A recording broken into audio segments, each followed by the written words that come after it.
Ang Ginoo manaa kaninyo. Manausap kanimo. Pagbasa gikan sa Santos nga Ebanghelyo sumala ni Mateo. Himayaon ikaw, O Ginoo. Sa pagsulod ni Hesus sa Capernaum, usa ka opisyal nga Romanhon mitagbo kaniya og nagpakitabang. Siya miingon, "Sir, nasakit ang akong sulugoon ug atua sa akong balay naghigda."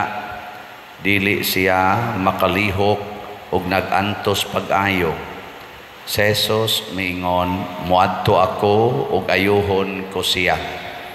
Ang opisyal mitubag, "Ayaw lang pag-adto, sir, kay dili ako angay nga mopadayon kanimo sa akong balay. Isulti lamang og mamaayo ang akong sulugoon. Ako mismo ubos sa pagbuot sa labawng mga opisyal ug aduna ako'y mga sundalo nga ubos sa akong pagmando. Kung suguon ko kining tawhana sa paglakaw, mulakaw siya, ug kung suguon ko kanang tawhana sa pag-ari, muari siya, ug kung suguon ko ang akong ulipon sa pagbuhat ug bisan unsa, mubuhat siya." Natingala si Jesus sa iyang pagkabati niini ug miingon siya sa mga tao nga mikuyog kaniya, "Sultihan ko kamo nga wala ako makakitag pagtuo dinhi sa Israel nga sama kadako niini. Hinumdumi kini, daghan ang mga but gikan sa sidlakan ug sa kasadpan ug makigsalo kang Abraham, kang Isaac ug kang Jacob didto sa gingharian sa langit. Apan sila nga adto unta sa gingharian, itambog ngadto sa kangitngitan sa gawas, diin maghilak sila ug magkagot ang ilang ngipon." Ug miingon si Jesus sa opisyal, "Pauli na sa inyo, mahimo ang imong gituuhan." Ug ang sulugoon sa opisyal naayo niadtong taknaa.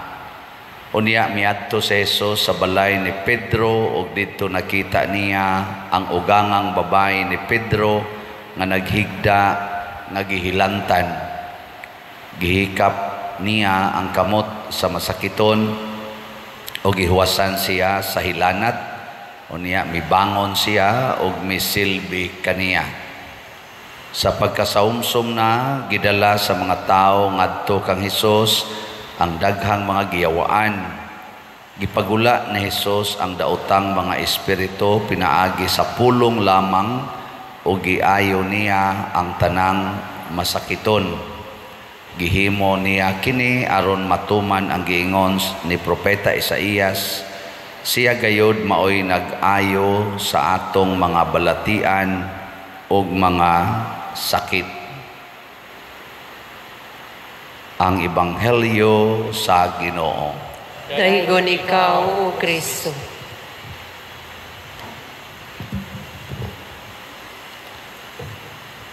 Sa atong unang pagbasa, ang Ginoo mipakita, pero ang iyang pagpakita pinaagi sa mga anghel. Ang tulo ka arkanghel, si Mike, si Miguel, si Gabriel o si Rafael. Niya pagpakita sa Ginoo, iyang gipakita ang iyang kaugalingon nga murag stranger, kanang mga tao nga mingkalit tungha sa duol sa balay or kampo or tulda ni Abraham. Si Abraham aning panahon na mga igsuon 99 anyos na.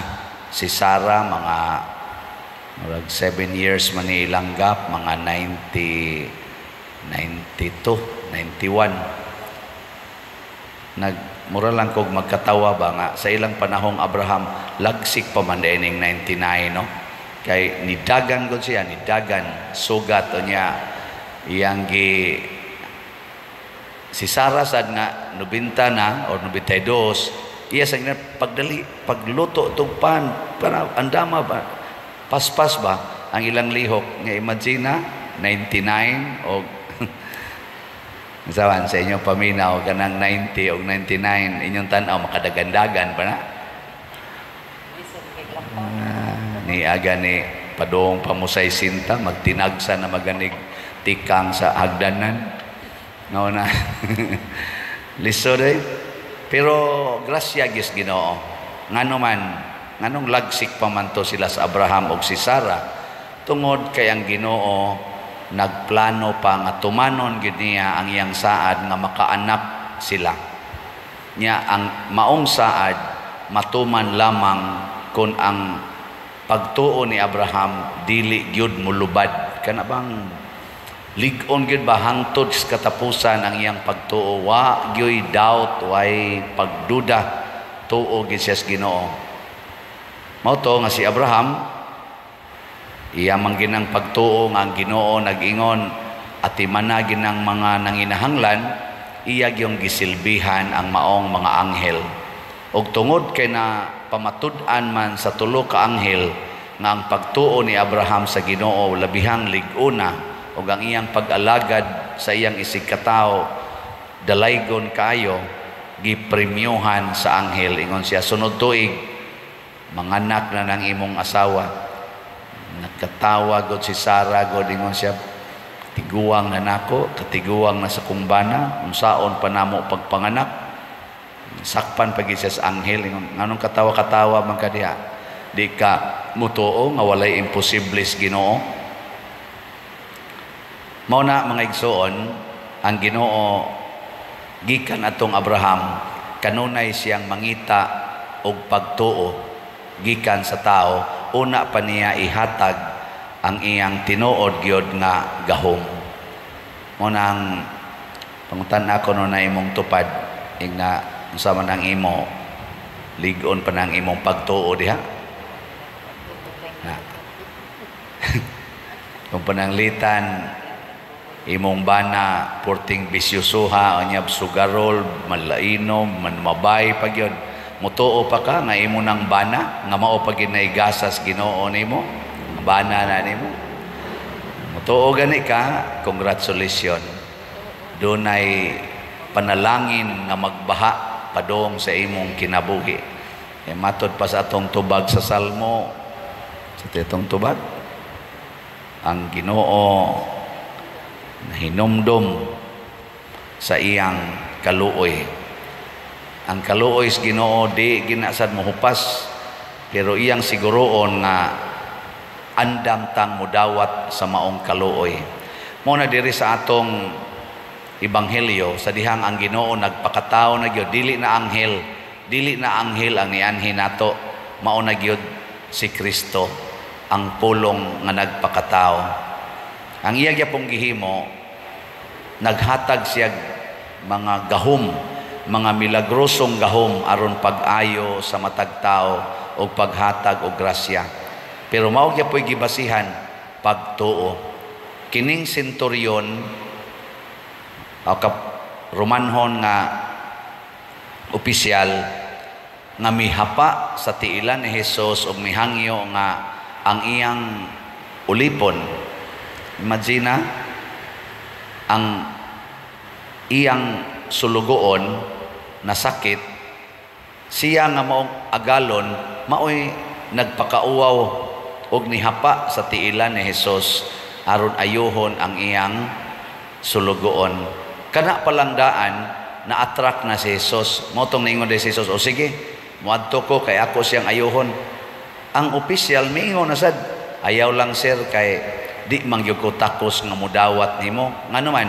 usa manggod siya ka Romanhon dili siya Hudiyo nya kana mga Romanhon gitawag nag mga makasasala sa mga Hudiyo kay dili lagi pinili nga katawhan sa Dios dili ba kaliwat sa mga Israelita mao to nga si Hesus iyang gi punan ang iyang pagdaig kay pag-ingon gyud sa opisyal nga sugua lang ko sir Kay ako naama sa ko'y mga sulugoon, mutuman man sila nako, ingna lang ko. Kay ang akong mga, ang imong isulti, matuman gyud. Kay giila giti kang Ginoo. Muna nakaingon si Jesus, sa tingin siya, sultihan ko kamo nga wala akong makakitag pagtuo dinhi sa Israel nga sama kadako niini. Ang mga Israelita manggod aning panahon na mo'y kaliwat ni Abraham kato mga Israelita, pero nihupas na ang ilang pagtuos Ginoo, nagpakasala na sila. Nangita na sa si Jesus og genuine faith nga pariha adtong pagtuo ni Abraham. Og nakita niya dili diha sa kaliwat sa Israel or kaliwat ni Abraham, didto mitumaw ang maong pagtuo sa mga pagano. O ang usa sa mga implications niini mga igsoon nga nagsugod na pagpakita ang Ginoo nga kini di ay pagtuo nga makapalangit, dili ni siya ihikaw sa Ginoo ni bisan kinsang tao. Kitang mga Katoliko usahay moingon ta kita ra gyud maluwas outside the Catholic Church. There is no salvation. Din agid na tinuod. Kay nga naman, ang Ginoo mupatumaw sa pagtuo bisan asa, pagtuo nga makaluwas. Mao nang ang ato rong buhaton sama ni Abraham, alagara nato ang tanang tao nga nanginahanglan, makatoliko man o dili, mag-alagaray ta. Pero swerte tan mga Katoliko kay naa nato ang tinuod nga simbahan. Pero mahimo sa ning dili tinuod kung ang atong pagtuo niining maong simbahan dili na nato mapraktis sama anang gitudlo sa atong simbahan nga higugma imong kaaway, sama nang gitudlo sa atong simbahan nga walay puyo-puyo kinahanglan gyud magpakasal, sama anang gitudlo sa atong simbahan nga dili ta magdinaw sa atong silingan, maghigugmaay ta. Ano ba nga itong giingon nga Synod of Synodality karong umaabot Oktubre? Synodality ang atong simbahan. Pasabot ang tanang tao apil sa atong gugma, ang tanang tao apil sa atong panaw, dili lang kitarang mga Katoliko. Munang ang Synodality of the Church nagpakita nga atong hangupon ang tanan.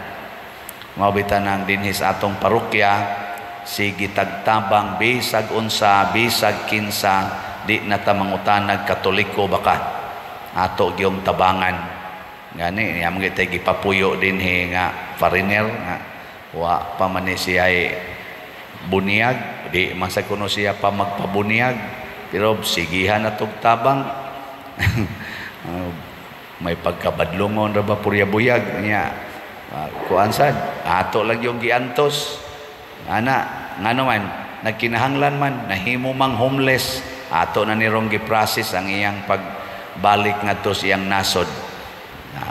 Gasto tag panahon, gasto tag kwarta, gasto ta og daghan para niining maong na homeless nga foreigner. Naasay palahubog kay nato dinhi nga kauban Brad Rocco, sige lang inom, pero karon ato nang gihimo ag balay. Buti ba ka na mamatay diha, perte naman yang lipaya na iyang balay, nanam na siya residence. So ato nang gibuhat dili tungod kay si Brad Rocco buutan, at tingali buutan sa tingin na siya, di tungod kay siya kusog musimba, musimba sa tingalig panagsa, pero di na namo atong sukdanan kung dili ang panginahanglan sa atong isig katao. Nya ginagmay ra ni pwede sa nina to i-practice og dinagko. Muna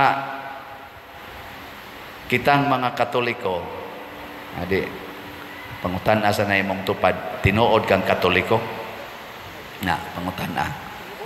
Ing nawa kay gi dumtan, wa karoy gi kusmod-kusmuran, wa kay gi sulirap-sulirapan sa imong mata.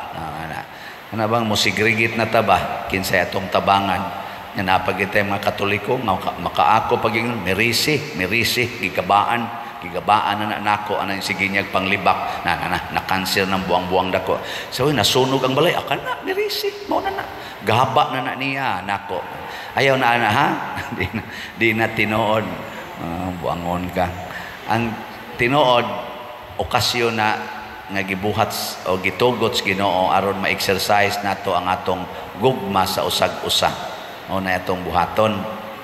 O bitaw din si gitag baligyag slots, si baligyag slots nga naman mao anhita din mag-abot.